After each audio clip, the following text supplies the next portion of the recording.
কাল দুপুর 2টা থেকে অনলাইনে মিলবে বাংলাদেশ নেপাল ম্যাচের টিকিট। কম্পিটিশনস কমিটির সদস্য তাজওয়ার আওয়াল জানিয়েছেন, ম্যাচটিতে হামজা চৌধুরী খেলার কথা থাকায় টিকিটের বিপুল চাহিদার প্রস্তুতি নিয়ে রেখেছে ফেডারেশন। গ্যালারি 300 আর ক্লাব হাউসের টিকিটের মূল্য 1000 টাকা।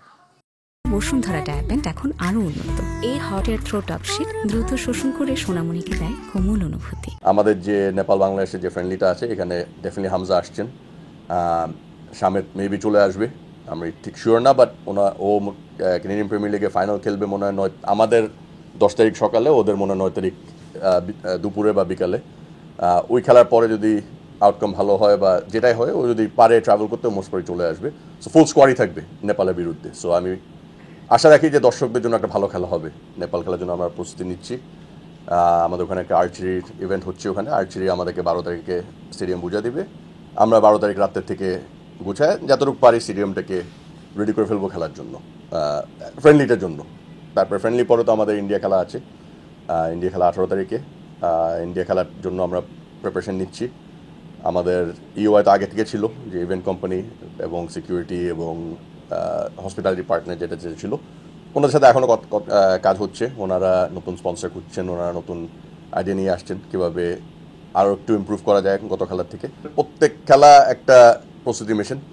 একটা খেলা যদি মেইন খেলার আগে হয়, আমাদের জন্য ইজিয়ার হয় স্টেডিয়াম রেডি করার জন্য। স্টেডিয়ামে যদি কোনো ভুল ত্রুটি থাকে, ওটাকে ওভারকাম করার জন্য আমরা নিজেদের ঢোল পিটাতে যাচ্ছি না, বাট আমরা বলতে চাই যে সিঙ্গাপুর খেলার পরে যে হংকং খেলা ছিল, এটা মাচ মোর ইমপ্রুভ খেলা ছিল, আমাদের আয়োজন থেকে শুরু করে আমাদের দর্শকদের জন্য, এবং পুরো স্টেডিয়ামটার রূপটাও আরেকটু ইমপ্রুভ ছিল ফার্স্ট খেলার থেকে। সো আমাদের একটা, যেটা আমি আগেও বলেছিলাম, আমাদের একটা লার্নিং কার্ভ, বিকজ বাংলাদেশে অনেকদিন খেলা হয় নাই, দীর্ঘদিন খেলা হয় নাই।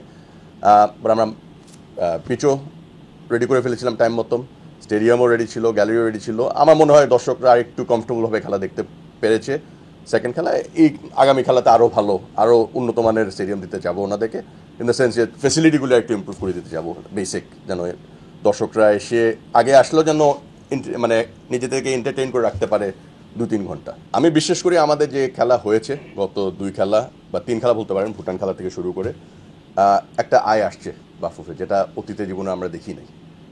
নিজেদের খেলা নিজেরা চালাতে পারছি কোনো হেল্প ছাড়া। সো আমার বিশ্বাস যে আগামী খেলাতে আরও ভালো আয় হবে আমাদের। কিন্তু ফার্স্ট খেলার থেকে সেকেন্ড খেলা একটা আয় বেড়েছিল, ওটা আমি জানি না বাফুফে আপনাদেরকে দিয়েছে নাকি দেয় নাই, বাট আই এম শিওর দিয়ে দিবে সুন। ওটার এগেনস্টে আমাদের ম্যান্ডেট হলো এটাতে আরও ইমপ্রুভ ফাইন্যান্সিয়াল গেইন করা। আমাদের যেটা দেখেছেন যে আমাদের কিন্তু অনেক খরচও বেড়ে গেছে।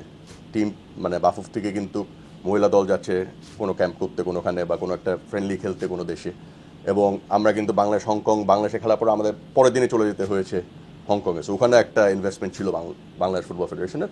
তো আমি মনে করি এটার এগেনস্টে বাফুফ is covering their own cost, আর আই ডেফিনেটলি বাড়বে। ফিগারটা ঠিক আমার কাছে জানা নাই, আর ফিগারটা চেলে আপনার বাফুফ থেকে নিতে হবে, বাট আমি মনে করি যে পজিটিভ ট্রেন্ড একটা।